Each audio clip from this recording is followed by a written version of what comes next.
I sighed heavily as Ryan pulled me aside, his face etched with concern. "Jillian, we need to talk," he said in a hushed tone. "What's wrong?" I asked, already dreading the answer. He glanced toward the kitchen where his mother, Helen, was bustling around. "Look at those tea bags on the rack. She reuses them." I followed his gaze and felt a wave of disgust wash over me. The tea bags were indeed withered and discolored, a testament to Helen's extreme frugality. "That's disgusting! This is how your mom welcomes us?" Ryan shook his head solemnly. "I'm sorry, but you know how she is. I just wanted to warn you before you made the mistake of drinking that tea." I couldn't believe what I was hearing. We had just arrived for our first visit to Ryan's childhood home, and already I was regretting it. Helen's reputation for being overly thrifty, some might say downright cheap, had preceded her, but this was a new level of absurdity. As if on cue, Helen emerged from the kitchen, a wide smile plastered on her face. "Jillian, dear, I've made us some lovely tea. Come, sit down and make yourself comfortable." I exchanged a worried glance with Ryan, but he gave me a subtle nod, silently urging me to keep the peace. Swallowing my disgust, I followed Helen into the living room and took a seat on the well-worn couch. Helen bustled about, pouring the tea into chipped mugs. "I hope you like it," she said, handing me a cup. "I always make sure to get my money's worth out of those tea bags." I forced a smile, gripping the mug tightly. "Thank you, Helen. It smells interesting." Ryan cleared his throat, attempting to steer the conversation in a different direction. "So, Mom, how have you been? It's been a while since we last visited." Helen waved a dismissive hand. "Oh, you know me, just pinching pennies wherever I can. Speaking of which, Jillian, I hope you don't mind if I ask you to take your shoes off before walking on the carpet. I like to keep things tidy without spending money on expensive cleaners." I fought the urge to roll my eyes, silently wondering what other indignities awaited me during this visit. As I slipped off my shoes, I couldn't help but feel a sense of dread creeping in. If this was just the beginning, how much worse could things get? A few weeks after the tea incident, Ryan and I started planning our wedding. I was excited to finally tie the knot, but Helen's presence loomed like a dark cloud over the joyous occasion. "Mom, we're thinking of having the ceremony at the church downtown," Ryan said during one of our planning sessions at Helen's place. Helen pursed her lips disapprovingly. "That sounds like an unnecessary expense. Why don't you have it here in the backyard?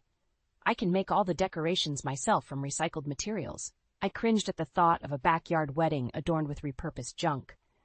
"Thank you for the offer, Helen, but we'd prefer something a bit more traditional." "Suit yourself," Helen said with a shrug.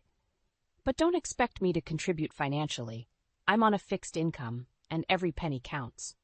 Ryan shot me an apologetic look, but I was already seething inside. It was one thing for Helen to be frugal with her own money, but to refuse to contribute anything towards her only son's wedding felt like a slap in the face. "That's fine, Helen," I said through gritted teeth. "We'll figure it out ourselves." Later that evening, as Ryan and I discussed potential venues, I couldn't help but vent my frustrations. "Can you believe your mother?" I said, my voice rising with each word. "Not only does she expect us to have a tacky homemade wedding, but she won't even chip in a dime towards it." Ryan sighed, running a hand through his hair. I know.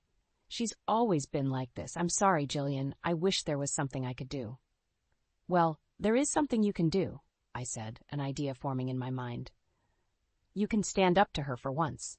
This is our wedding, and we should have it the way we want, without her constant criticism and penny pinching."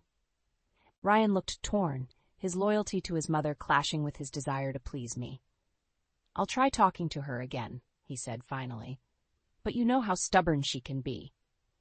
I nodded, already feeling the seeds of resentment taking root.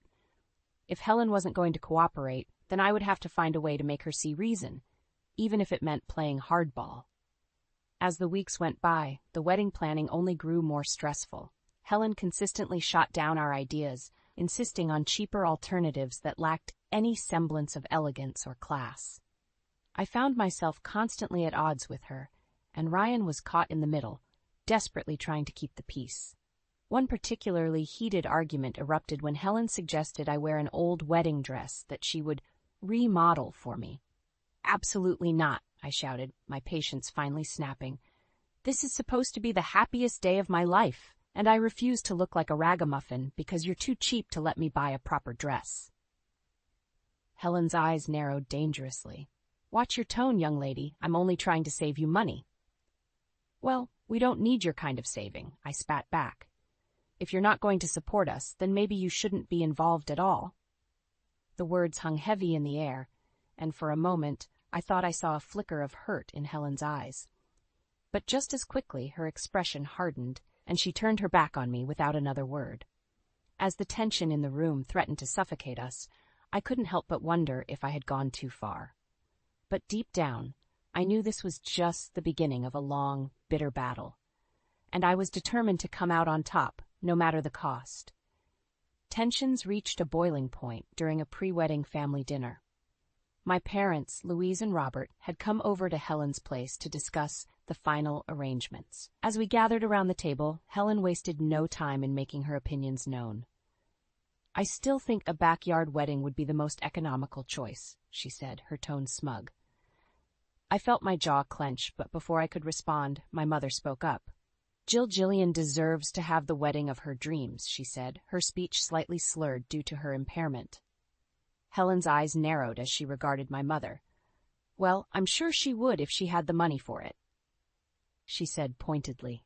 My father bristled at the implied insult. "What's that supposed to mean?" he demanded, his voice taking on a dangerous edge. Helen shrugged unapologetically. "I'm just saying, not everyone can afford to splurge on extravagant affairs." I could feel the tension in the room escalating rapidly. Ryan shot me a pleading look, silently begging me to defuse the situation. "Mom, that's enough," he said, turning to Helen. "We've already discussed our plans, and we're sticking to them." But Helen was relentless, her eyes glinting with a malicious gleam.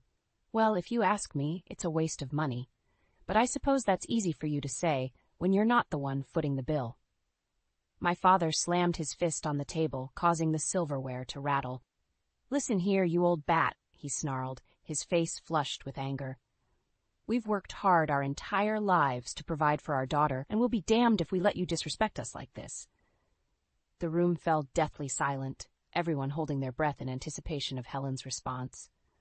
For a moment, I thought she might back down, but then her lips curved into a smug smile. "Well, it's no wonder Jillian turned out the way she did, with a foul-mouthed brute like you as her father," she said, her voice dripping with contempt. That was the final straw. My mother burst into tears, and my father leapt to his feet, his face contorted with rage. Ryan quickly stepped between them, his hands raised in a placating gesture. "Enough," he shouted, his voice trembling with emotion. "Mom, you've gone too far this time. I won't have you insulting Jillian's family like that." Helen scoffed, seemingly unfazed by the chaos she had caused. "I'm only speaking the truth," she said dismissively. I watched in stunned silence as my father struggled to regain his composure, his body shaking with barely contained fury. In that moment, I knew that no matter what happened, things would never be the same between our families. As the evening drew to a close, Ryan and I walked my parents to their car in tense silence. Once they had driven away, he turned to me, his eyes filled with a mixture of sadness and frustration. "I'm so sorry, Jillian," he said, his voice heavy with remorse. "I never thought she would stoop so low." I shook my head, fighting back tears of my own. "Don't apologize for her," I said, my voice trembling. "This is who she is, a bitter, miserable woman who takes pleasure in tearing others down." Ryan pulled me into a tight embrace, and for a moment I allowed myself to find solace in his warmth. But deep down, I knew that this was only the beginning of a long, bitter battle, one that would test the very limits of our love and resolve. As we stood there, locked in each other's arms, I couldn't help but wonder if there would ever be a way to heal the wounds that Helen had inflicted. But one thing was certain. I would stop at nothing to protect my family, even if it meant going to war with the woman who had given birth to my husband. After the disastrous family dinner, Ryan and I decided to put some distance between us and his mother for a while. We focused on our upcoming wedding, determined not to let Helen's bitterness ruin our special day. A few months later, I gave birth to our beautiful daughter, Lily. Holding her in my arms for the first time, I felt an overwhelming sense of joy and peace wash over me. In that moment, nothing else mattered. Not the drama with Helen, not the stress of wedding planning, nothing. For a brief period, there was a fragile truce between us and Helen. She seemed genuinely happy to have a granddaughter, and even made an effort to be on her best behavior around us. I dared to hope that perhaps this new addition to our family would be the catalyst for change, bringing us all closer together. But as Lily grew older, Helen's true colors began to show once again. "Jillian, you really should let me babysit Lily more often," she said during one of our visits. "You know how expensive daycare can be." I bristled at her suggestion, already sensing an ulterior motive. "Thank you, Helen, but we've got it covered." She clucked her tongue disapprovingly. "Suit yourself, but don't come crying to me when you can't afford it anymore." As if on cue, my mother entered the room, and Lily's face lit up with delight. "Gamma Lou," she exclaimed, using the special name she had given my mother. Helen's expression soured as Lily rushed into my mother's arms, chattering excitedly in the sign language my mother had taught her. "Really, Jillian, do you think it's wise to encourage that nonsense?" she said, her voice dripping with disdain. I felt my blood boil at her insensitive remark. "It's not nonsense, Helen," I snapped. "It's a way for Lily to communicate with her grandmother." Helen scoffed dismissively. "Well, I think it's a waste of time. She'll never get anywhere in life relying on those silly hand gestures." Before I could respond, Lily turned to Helen, her brow furrowed in confusion. "Why are you being mean to Gamalou?" she asked, her voice trembling with hurt. Helen's eyes widened in surprise, clearly not expecting Lily to understand her biting words. For a moment, I thought I saw a flicker of remorse in her expression, but it was quickly replaced by her usual haughty demeanor. "Don't be ridiculous, child," she said dismissively. "I was merely stating a fact. Your grandmother would do well to focus on more practical skills." Lily's lip quivered, and she buried her face in my mother's shoulder, seeking comfort from Helen's cruelty. My heart broke for her, and in that moment I knew that I had to do something to protect her from the toxic influence of her own grandmother. As Helen left the room, I pulled Ryan aside, my hands shaking with barely contained rage. "This has gone on long enough," I said, my voice low and urgent. "Your mother is a poisonous influence, and I won't have her belittling my family anymore." Ryan sighed heavily, his expression weary. "I know, Jillian. Believe me, I know. But what can we do? She's my mother, and despite everything, I still love her." I shook my head adamantly. "Love or not, this behavior is unacceptable. Either she changes, or we cut her out of our lives for good." Ryan's eyes widened in surprise, but he didn't argue. Deep down, he knew I was right. For Lily's sake, we couldn't allow Helen's toxic presence to continue unchecked. As I held my daughter close, whispering soothing words in her ear, I made a silent vow. No matter what it took, I would protect her from the cruelty of her own grandmother, even if it meant severing ties with Helen forever. Despite the tension between us, Helen was still invited to Ryan and my wedding. A part of me had hoped that the joyous occasion would soften her heart and bring some semblance of peace to our fractured family. But as the day unfolded, it became clear that Helen had no intention of changing her ways. From the moment she arrived, Helen made it a point to critique every aspect of the ceremony and reception. "You spent how much on those centerpieces?" she whispered incredulously as we made our way to the head table. "You could have made those yourself with some wildflowers and mason jars." I gritted my teeth, determined not to let her ruin this special day. "Thank you for your input, Helen," I said through a forced smile. "But we wanted everything to be perfect." Her eyes narrowed, and I could see the disdain written all over her face. "Well, if you ask me, it's all a waste of money. But I suppose that's easy for you to say when you're not the one footing the bill." Ryan shot me a pleading look, silently begging me to let it go. But before I could respond, Helen had already moved on to her next target, the elaborate 5-tier wedding cake. "You know, back in my day, we made our own cakes," she said loudly, drawing the attention of nearby guests. "None of this fancy, overpriced nonsense." I felt my cheeks burning with embarrassment as several heads turned in our direction. Ryan quickly stepped in, trying to defuse the situation. "Mom, please," he hissed, his voice strained. "Not here. Not today." But Helen was undeterred, her eyes gleaming with a perverse delight at the discomfort she was causing. As the reception wore on, her antics only grew more outrageous. When the servers began passing around hors d'oeuvres, she whipped out a small Tupperware container from her purse and started scooping them up like a squirrel hoarding nuts for winter. "What?" she said defensively when she noticed my stunned expression. "These things cost a fortune. I'm just trying to get my money's worth." I wanted to crawl under the table and disappear. Around us, guests were starting to whisper and point, their faces a mixture of amusement and second-hand embarrassment. Ryan's father, Harold, was mortified. "Helen, please," he begged, his face flushed with shame. "You're making a scene." But Helen was beyond reason, consumed by her own twisted sense of frugality. She continued to stuff her Tupperware container, oblivious to the stares and murmurs surrounding her. As the evening drew to a close, Ryan and I said our goodbyes to our guests, thanking them for sharing in our special day. But as we turned to leave, we were met with a sight that made our hearts sink. Helen standing by the exit, a smug grin on her face and a bulging Tupperware container tucked under her arm. "What?" she said innocently, catching our horrified stares. "I'm just trying to save a few bucks for the happy couple." In that moment, I wanted nothing more than to wrap my hands around her scrawny neck and throttle her. But instead, I took a deep breath and turned to Ryan, my eyes pleading with him to do something, anything, to rein in his mother's outrageous behavior. But Ryan could only shake his head, his expression one of utter defeat. It was clear that on this day, the day that was supposed to be the happiest of our lives, Helen had won. As we walked out into the night, leaving a trail of whispers and judgmental stares in our wake, I felt a cold, hard knot of resentment take root in my heart. This was supposed to be our moment, our chance to celebrate the love and commitment we shared. But once again, Helen had found a way to make it all about her and her twisted obsession with frugality.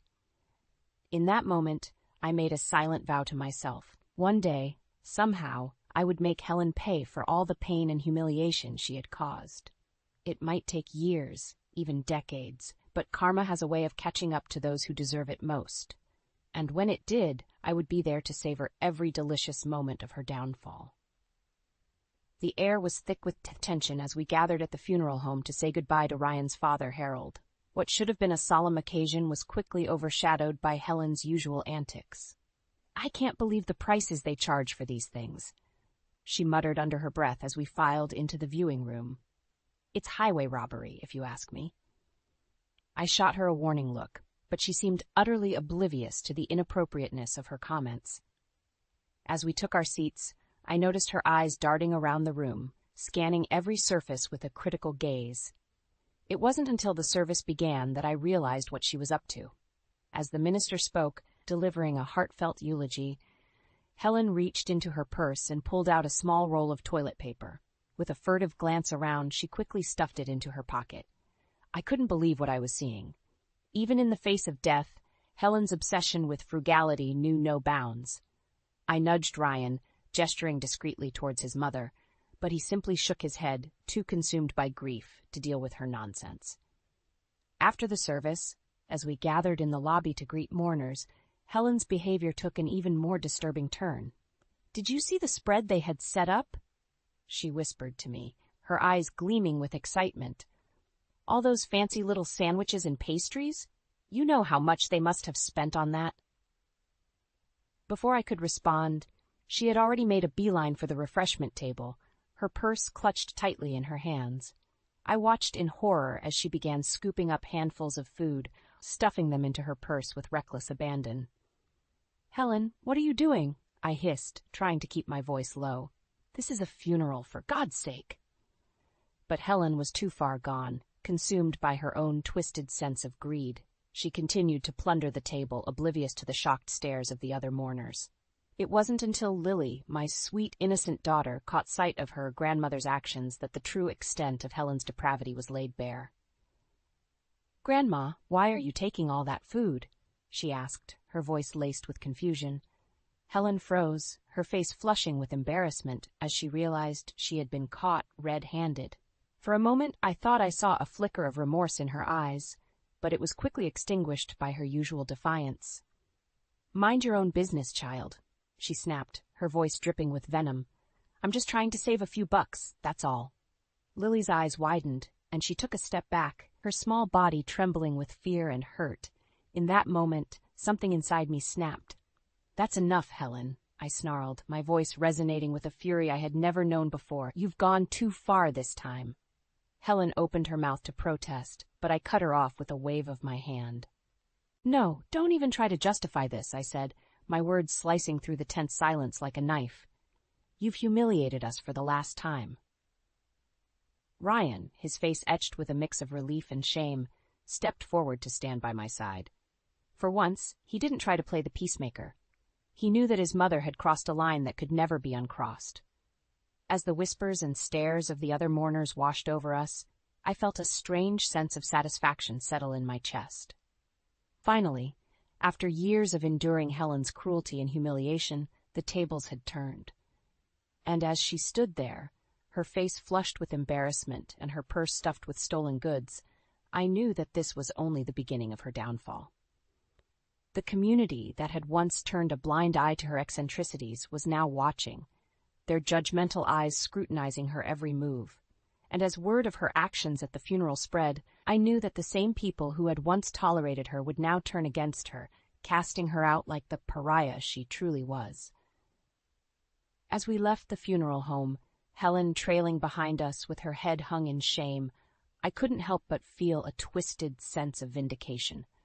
The karma that had been building for years had finally been unleashed, and I knew that there would be no escaping its wrath. The aftermath of Helen's shameful behavior at the funeral was swift and merciless. Word of her actions spread like wildfire through our small community, and suddenly she found herself the target of scorn and ridicule from all corners.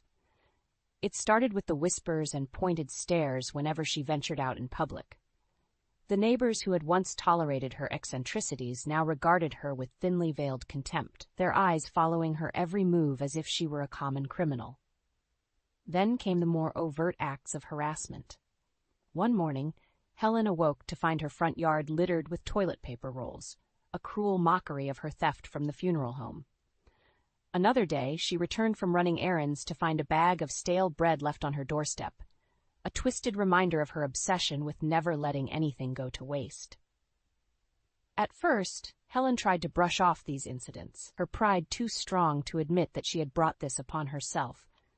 But as the days turned into weeks, and the harassment showed no signs of letting up, her defiant facade began to crack. "They're treating me like a pariah," she lamented to Ryan during one of our rare visits. "All because I was trying to save a few bucks." I couldn't help but scoff at her self-pity. "You brought this on yourself, Helen," I said, my voice devoid of sympathy. "Did you really think there wouldn't be consequences for your actions?" Helen's eyes narrowed, and for a moment I saw a glimpse of the bitter, spiteful woman she had become. "You're enjoying this, aren't you?" she spat. "You've always hated me, and now you're reveling in my humiliation." I met her gaze unflinchingly, refusing to back down. "I don't hate you, Helen," I said, my voice calm and measured. "But I won't stand by and let you continue to humiliate and belittle my family." Ryan, caught in the middle as always, tried to play peacemaker. "Mom, Jillian's right," he said gently. "What you did at Dad's funeral was inexcusable. You need to take responsibility for your actions." But Helen was beyond reason, her mind twisted by years of unchecked selfishness and greed. "Take responsibility?" she spat. "For what? Trying to save a few bucks in this overpriced world?" I shook my head in disgust, realizing that reasoning with her was a lost cause. As we left her house that day, the weight of her isolation seemed to press down on us like a heavy blanket. In the weeks that followed, the harassment only intensified. Neighbors who had once been content to ignore Helen's quirks now went out of their way to make her life miserable. Insults were hurled, property was vandalized, and more than once the police had to be called to calm the situation. Through it all, Helen remained stubbornly defiant, refusing to acknowledge the role her own actions had played in her downfall. But I could see the toll it was taking on her. The way her shoulders slumped a little more each day, the haunted look in her eyes as she ventured out into a world that had turned against her. Ryan and I made it clear that she was welcome to come live with us, to escape the constant barrage of harassment and cruelty. But Helen's pride was too strong, and she steadfastly refused our offers, choosing instead to remain in her self-imposed exile. As the weeks turned into months, and the harassment showed no signs of abating, I could see the light in Helen's eyes slowly dimming. The once vibrant, if misguided woman was fading away, replaced by a shell of her former self, a bitter, broken soul consumed by the consequences of her own actions. And as I watched her spiral deeper and deeper into despair, a part of me felt a twisted sense of satisfaction. This was the karma she had earned, the price she had to pay for years of cruelty and selfishness. It might have been a harsh lesson, but one that was long overdue. As the dust settled and the chaos of Helen's downfall began to fade, I found myself reflecting on how far our family had come. The turmoil we had endured, while painful, had ultimately brought us closer together, a silver lining in the midst of so much darkness. Ryan and I were expecting our second child, a son this time, and the anticipation of new life filled our hearts with hope and joy. We had made the decision for Ryan to leave his corporate job and take up freelancing, allowing him to be more present for our growing family. Lily, our sweet, precocious daughter, had blossomed into a bright and compassionate young girl. Inspired by her grandmother Louise's resilience and her passion for communication, she had taken a keen interest in sign language and was excelling in her studies. "One day, I'm going to be an interpreter," she declared one evening over dinner, her small hands moving fluidly as she signed her words. "That way, everyone can understand each other, no matter what." I couldn't help but smile at her earnest determination, so reminiscent of the woman who had instilled this love of language in her.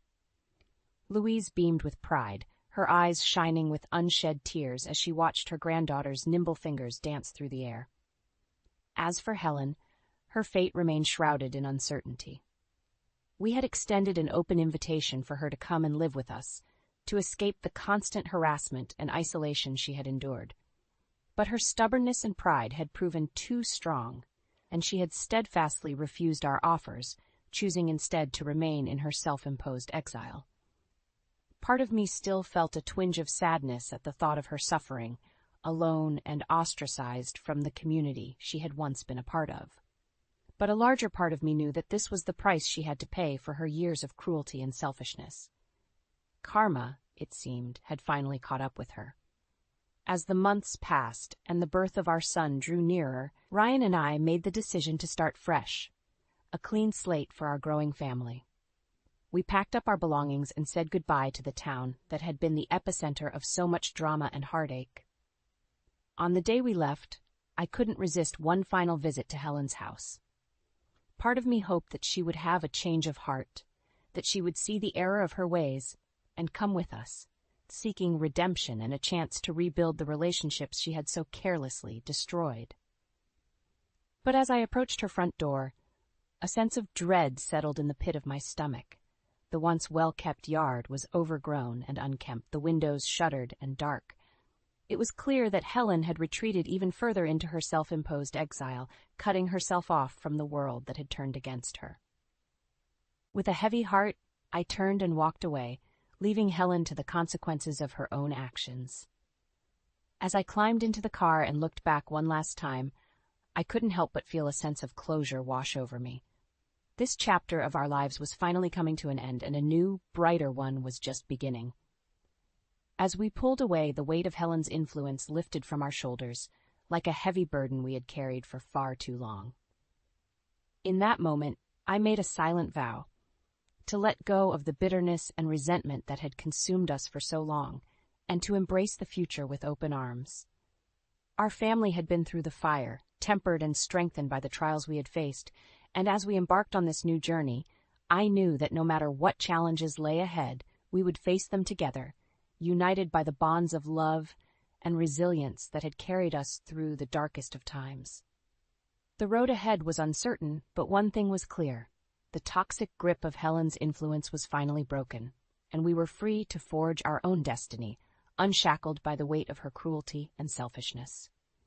It was a hard-won victory, but one that made the sweetness of our newfound freedom all the more savored. "More gravy, Derek?" I asked, forcing a smile as I held up the gravy boat. My husband of 2 years gave me a withering look. "This turkey is so dry I'd need to drown it to make it edible," he grumbled. I froze, the boat hovering stupidly in my hand.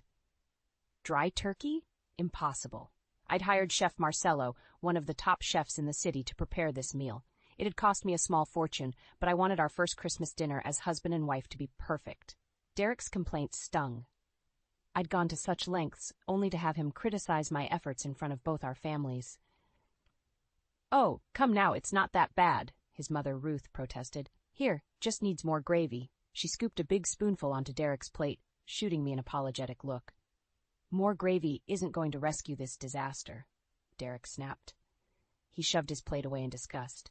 Anger flared within me. How dare he disparage my cooking, and on Christmas no less? I wanted nothing more than to hurl the gravy boat at his impeccably gelled head. But I held myself back. Derek didn't know about my secret chef, and his family didn't know about our charade of a marriage either. Outwardly, I was the doting wife, slaving away in the kitchen to make my husband happy. "I'm sorry the turkey isn't to your taste," I said softly. "I did try my best." Derek snorted derisively. "Well, clearly your best isn't good enough. Honestly, Eliza, I can't fathom how someone could mess up a simple turkey this badly." Simple turkey? This from a man whose idea of cooking was microwaving frozen burritos. I wanted to scream at him, but I swallowed my fury and turned meekly to my mother. "Maybe you could show me your recipe again sometime. I really thought I had it right." My mother's eyes flashed with anger on my behalf, but she simply patted my hand gently. "It's fine, dear. My recipe takes some practice. We'll work on it together." She shot a glare at Derek. "Perhaps if your husband pitched in more in the kitchen, he'd know how difficult cooking can be." Derek bristled, opening his mouth for an angry retort. But his father, Michael, intervened. Now. No need to ruin Christmas dinner with petty squabbles. Eliza clearly worked hard on this meal, so let's just enjoy it, shall we?" He gave his son a quelling look. With a huff, Derek turned sullenly back to his plate, sawing angrily at the turkey as if punishing it for its dryness. I hid a satisfied smile. Oh, he had no idea what was coming. I had barely even begun to ruin his Christmas. Just then the doorbell rang. "Right on time.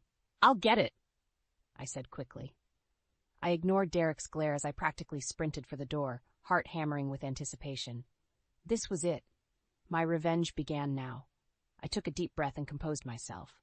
Then I opened the door with a bright smile. "Chef Marcello, so wonderful of you to stop by." I ushered the distinguished older gentleman into the foyer. Behind me, I heard the clatter of dropped silverware as my guests took in the unexpected arrival.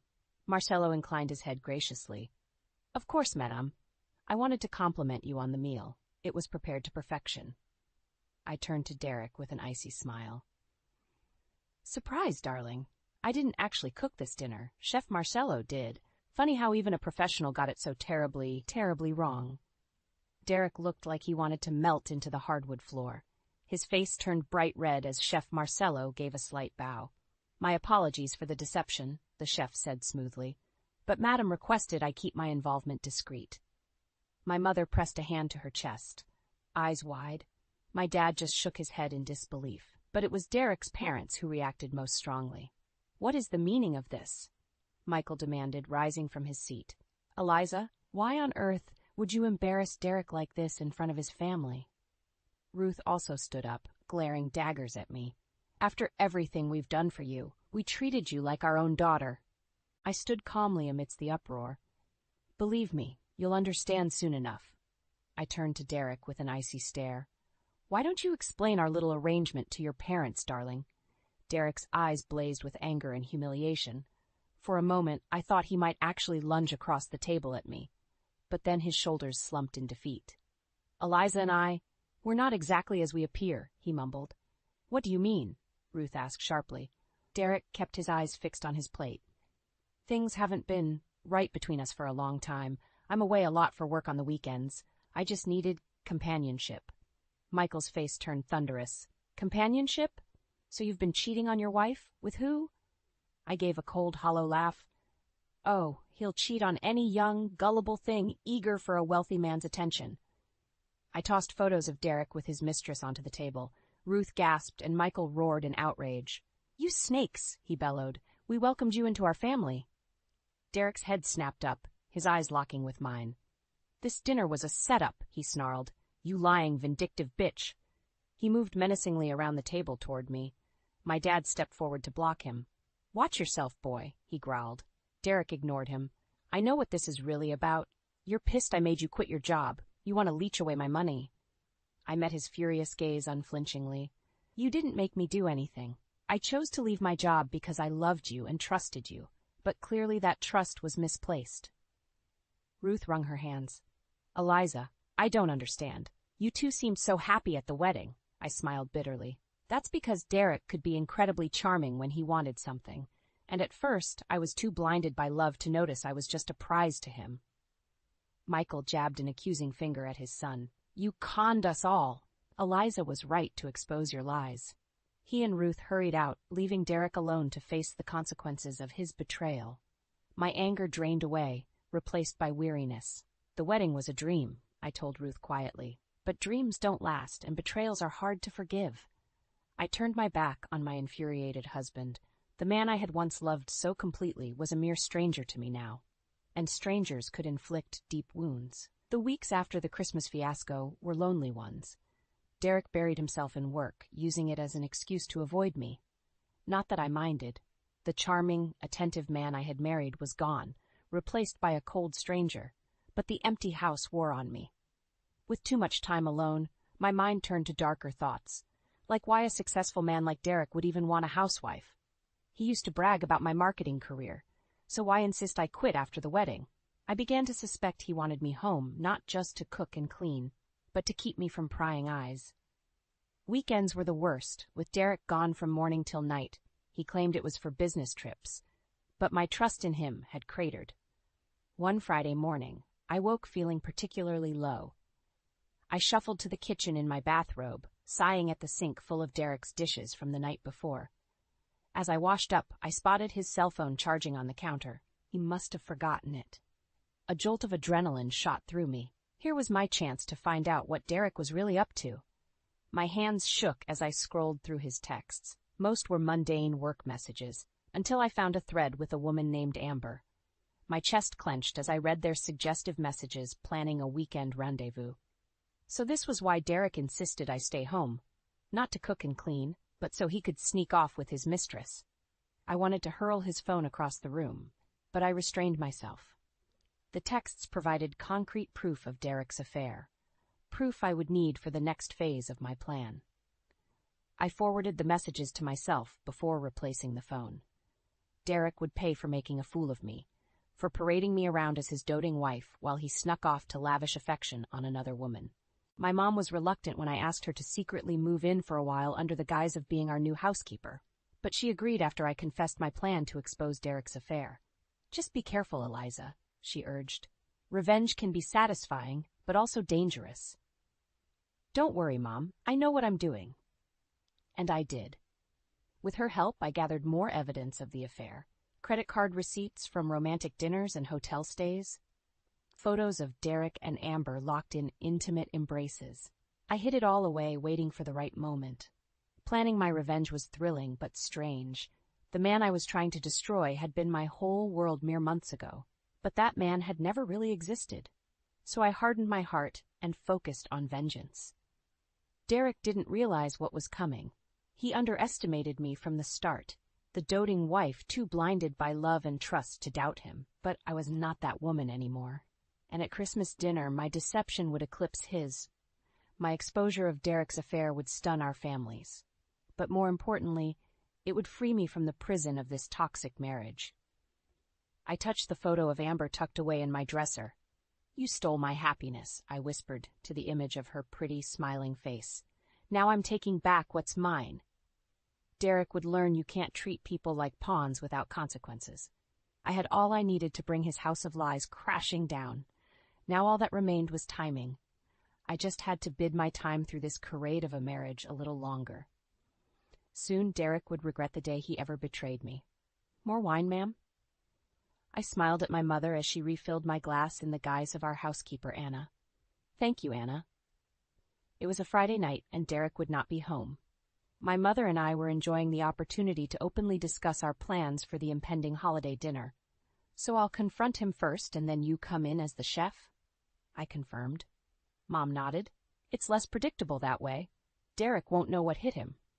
I smiled victoriously. Exactly. He's gotten away with this for too long. It's time for a dose of karma. I retrieved the manila envelope I had hidden away and started reviewing its contents. Hard evidence of Derek's betrayal, credit card receipts from restaurants and jewelry stores for his mistress Amber, hotel charges for weekend stays, incriminating photos, and the pièce de résistance, printouts of Derek's suggestive text conversations with Amber. Mom peered over my shoulder and whistled. Wow, you've really done your homework here. Derek won't have a leg to stand on. I felt a surge of pride. Gathering this evidence had required meticulous planning and patience, but soon it would all pay off. I figured we need overwhelming proof, even if his family are reluctant to believe it at first, I explained. Seeing their precious son for who he really is won't be easy for them. Mom shook her head, her expression a mix of sadness and anger. I still can't believe Derek would do this. He seemed like such a nice young man. I sighed, thinking back to those idyllic early days with Derek, how charming and attentive he'd been. I think that was just an act. The real Derek, the one who insisted I quit my job and stay home, is controlling and dishonest. An act to hide his true nature. I had fallen for it completely, but not anymore. Well, after Christmas he won't be deceiving anyone else, Mom said firmly. We clinked glasses in anticipation of Derek's comeuppance. I savored the prospect of finally making him pay. Oh, and I have one more surprise in store, I said with a wink. I invited Amber to the dinner. She thinks she'll be meeting Derek's parents. Won't she be shocked to see me instead? Mom gasped delightedly. Eliza, that's absolutely diabolical. I love it. I grinned, feeling energized and empowered. For too long I had played the role of dutiful, naive wife. No more. Derek didn't realize it yet, but everything was about to change. Don't worry, I was careful about how I contacted her, I assured Mom. Derek won't suspect a thing. Soon I would take back my independence, exposing Derek's web of lies to our families in the process. He had hurt me deeply, but he had also awakened a vindictive side I didn't know I possessed. After Christmas, Derek's picture-perfect life would be shattered, and I would finally be free. Christmas morning dawned crisp and clear. I should have been full of warm cheer for the holiday. Instead, my heart hammered with anticipation for the dinner ahead. In the kitchen, Mom and I prepared the meal, ensuring everything was perfect. Well, perfect except for Derek's dry turkey. We giggled conspiratorially as we deliberately ruined it. This will really send him into a rage when he thinks you made it, Mom said gleefully. She sobered quickly, though. You're sure you want to go through with this, Eliza? I nodded firmly, ignoring my nervous flutterings. I'm sure. Exposing Derek is the only way I'll be free of him. Mom squeezed my shoulder. Okay, just remember, we're in this together. Together. Unlike my sham of a marriage built on Derek's lies. Anger stirred in my gut, overcoming any last reservations. I was ready. I paid meticulous attention to my appearance before the guests arrived, styling my hair just so and applying flawless makeup. I needed to look composed and confident, not like a scorned wife. Derek arrived first, kissing my cheek perfunctorily. House looks nice, he said with a glance around. Well, make sure dinner doesn't ruin it. I forced a smile. I hope it exceeds your expectations. Oh, it would exceed them all right, but not in the way Derek anticipated. My nerves threatened to resurface as the families gathered, but I kept my poise.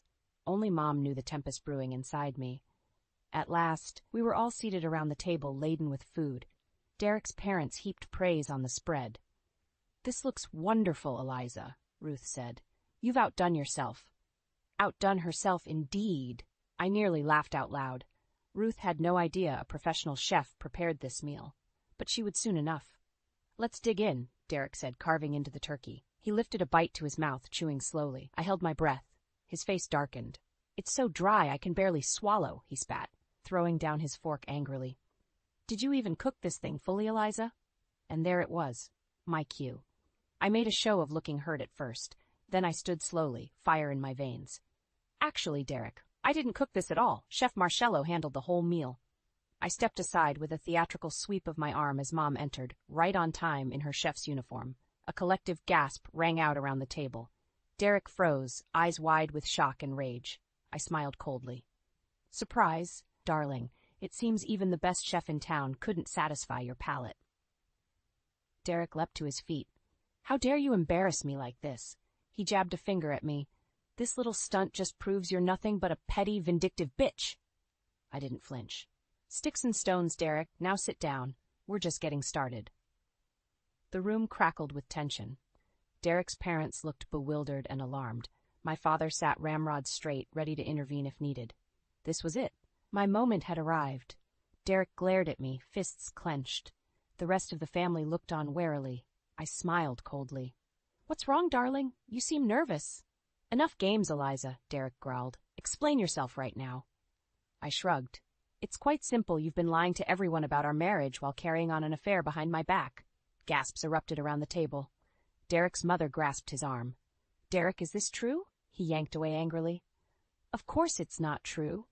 Eliza is clearly having some kind of mental breakdown. He turned on me, seething. I don't know what's gotten into you, but you're going to regret this little stunt. I laughed derisively. Oh, am I? That's interesting, considering I haven't even gotten to the best part yet. I slapped the manila envelope down onto the table. Derek eyed it warily. What's that? Michael asked in a hard voice. Evidence of your son's deceit, I replied. I opened the envelope and slid the contents across the table. Credit card statements, photos of Derek with a younger blonde woman, incriminating text messages. Michael and Ruth flipped through them, faces pale. Ruth's hands trembled. Derek, how could you? She whispered. He jumped to his feet. This is all fake, he shouted desperately. Eliza is setting me up. I shook my head. Come now, Derek. Lying will only dig the hole deeper. I paused. But perhaps you need more convincing. Right on cue, the doorbell rang. Derek looked at me sharply. Who the hell is that? I moved calmly to answer the door. When I returned, I was accompanied by a petite young blonde woman, Amber. Hello, Sullivan family, she said brightly, oblivious to the tension. Sorry I'm late. Derek's face drained of color. I smiled serenely. You must be Amber, so glad you could join us. Although you seem to be confused, this is my family, not Derek's. Comprehension dawned on her face. She backed away slowly. Wait, who are you? I'm Eliza, Derek's wife. Amber's mouth fell open in dismay. She turned on Derek angrily. You told me you were divorced, Derek exploded. You deceitful witch! How dare you orchestrate this ambush? You'll regret crossing me, I promise you that. He lunged for me in a rage, but my father intervened, shoving him back down into his chair. Sit down and shut up, boy. Derek buried his head in his hands. Around him, his family bombarded him with recriminations. I welcomed you into our family. Michael roared. Ruth wept quietly. Amber hurried out in humiliation. In the chaos, I slid quietly away with a triumphant smile. My revenge was complete. Now to begin my new life. Derek sat motionless amidst the barrage of recriminations from his family. I stood calmly, arms folded. Well, Derek, anything to say for yourself? I asked mildly. He leapt to his feet, pointing a trembling finger in my face. You deceitful bitch. This little show changes nothing between us. I raised an eyebrow. Doesn't it? Because your family seems quite convinced now about your despicable character. Michael grabbed Derek's shoulder roughly. Your wife just exposed you as a liar and a cheat, and you have the gall to insult her? Derek wrenched away angrily. This is ridiculous. You're all going to just take her word over mine? Ruth dabbed at her eyes with a napkin. It's not just her word, Derek. The evidence is clear. The credit cards, the photos. Her breath hitched on a sob. How could you betray us all like this? Derek's confident facade was crumbling. Good. I wanted him to feel the same humiliation I had felt at his hands. Those photos proved nothing, he insisted, but the fight had gone out of him. He knew the battle was lost. I almost felt pity for him then. He looked so defeated, so small, a far cry from the swaggering, domineering husband I had known. But then I remembered the lonely weekends, the endless hours fretting over his lies. My resolve hardened. Face it, Derek, your double life has been exposed. Did you really think you could keep deceiving everyone forever? He sank down into his chair. All arrogance fled. In its place was a broken, desperate man. Eliza, please, he croaked. We can work this out. I stepped forward and lifted his chin. The time for working things out disappeared the first night you crawled into bed with Amber. We're through. Michael grasped Derek's shoulder, fury etched on his face. You've shamed our family for the last time. I don't ever want to see you again. Ruth sobbed quietly, dabbing at her eyes. To think we welcomed you into our family. We treated your wife like a daughter. Her eyes flashed angrily at Derek. You disgrace us all. They turned away, supporting each other as they left him alone to nurse his wounds. He reached for me weakly. Eliza? I pulled away, skin crawling at his touch. We have nothing more to say. I'll be filing for divorce immediately. He crumpled, head in hands. I walked away without looking back. The man I had loved was gone, if he ever even existed. All that remained was a pathetically broken shell. I stepped outside into the bracing air. The cold chilled my tear-streaked cheeks, but I breathed deeply. I was finally free. In the icy air outside, I gulped lungfuls of breath, exhilarated by my victory.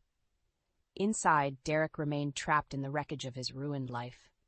I had gambled everything on this confrontation, unsure if I could really topple the pillar of lies supporting my marriage. But Derek's web of deceit lay in tatters.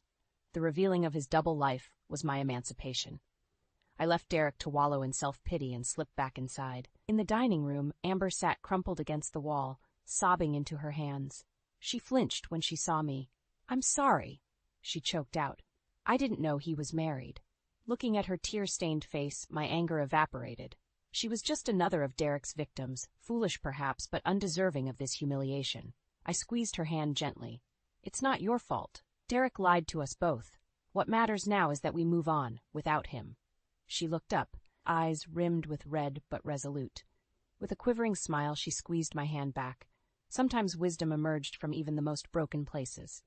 I returned to the dining room, where Derek still sat slumped in despair. At my entrance, he leapt up. "Eliza, please, can't we talk about this?" He moved towards me, hands extended beseechingly. I stepped back. "There's nothing left to say. It's over, Derek." He grabbed for my wrist. "You can't just throw away our entire marriage." I wrenched my arm away, skin crawling from his touch. "This sham of a marriage was over long ago. You ended it, not me." Derek's voice broke. "Haven't you punished me enough?" "This isn't about punishment," I said coldly. "It's about revealing the truth and reclaiming myself. I won't be party to your lies anymore." I turned my back on his anguished face. Let him drown in misery. He had inflicted enough on me. His plaintive cries followed me out, hammering against my resolve. But I did not falter. The time had come to close this wound for good. In the hallway, I embraced my parents. "It's over," I whispered. "I'm finally free." Dad's eyes glistened with tears as he hugged me close. "I'm so proud of you, Eliza. You're the strongest woman I know." I turned to Mom. "Thank you for everything. I couldn't have done this without you." She squeezed my hands, her eyes shining. "That's what family is for. Now go and start your new life." I stepped outside, turning my face up to the winter sun. Its radiance warmed my reborn spirit. I had emerged from the darkness, scarred perhaps, but unbroken. Later that week, I filed for divorce, retaining an ironclad lawyer who ensured I received a fair settlement. Derek fought at first but eventually surrendered, too drained to prolong the battle. With my new independence secured, I reclaimed my job at the marketing firm, rising higher than ever before. Derek faded into the past, to a cautionary tale left behind. Sitting in my new corner office, I smiled as I looked at the glimmering city skyline. The future stretched before me, full of possibility.